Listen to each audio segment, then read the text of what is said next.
Today's discussion, we are talking about the drug rapamycin.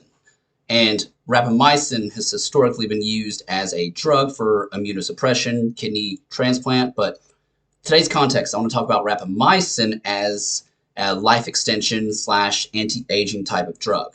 So rapamycin is a drug that received FDA approval back in 1999.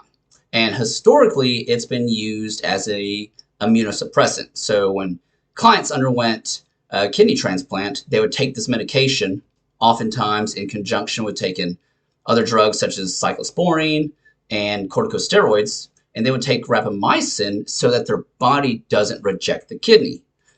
So in terms of anti-aging, I believe it to be probably one of the best emerging anti-aging therapeutics, along with other drugs such as like NAD and the GLP-1s, the GIPs.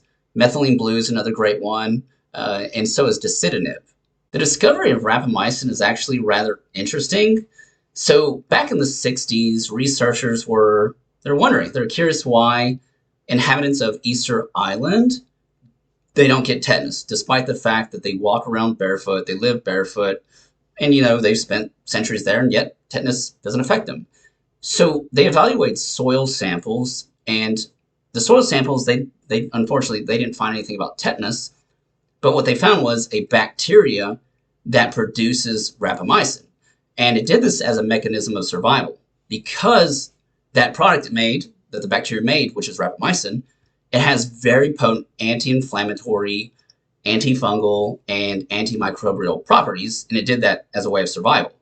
So to pay homage to rapamycin, the researchers named it rapamycin because it comes from the Polynesian translation, Rapa Nui, and I probably butchered that, it's R-A-P-A-N-U-I, but Rapa Nui essentially translates to Easter Island.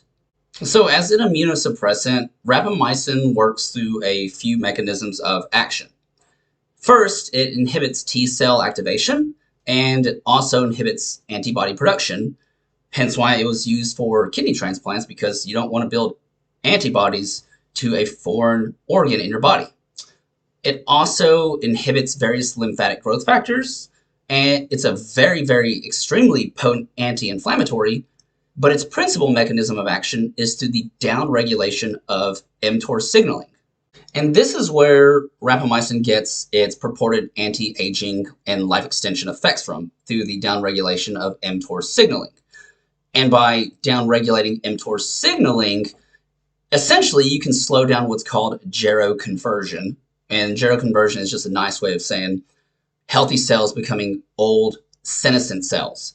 And when cells become old and senescent, essentially they don't perform good, they express high levels of dysfunction, and they're extremely pro-inflammatory. And being very pro-inflammatory, they can destroy themselves, and they can also affect the cells in their immediate neighboring environment. Think of it this way. Beta cells of the pancreas, they're the producers of insulin. If we could extend the life of beta cells, essentially we could prevent or delay the onset of diabetes. But that's just one example. Since rapamycin can affect a multitude of cells throughout the body, by delaying senescence from a whole body perspective, we can essentially slow down aging from a cellular level. In terms of dosing, well, unfortunately, we don't quite know yet what the best strategy is, as there's really no literature in terms of using rapamycin for life extension applications. So we don't know if doing a short-term administration, a short bolus, like say 4 weeks, 5 weeks, and then you're done. We don't know if that's the best, or if doing intermittent cyclical fashion is good, say 1 month on, 3 months off, or if just being on it long-term indefinitely is the best method. I've heard of different methods from different providers. I tend to err on the side of caution and take it a little more conservatively. I think doing like 2 milligrams, 3 milligrams once a week for a month on and 2-3 months off, that tends to be a very safe strategy, and it errs on the side of caution.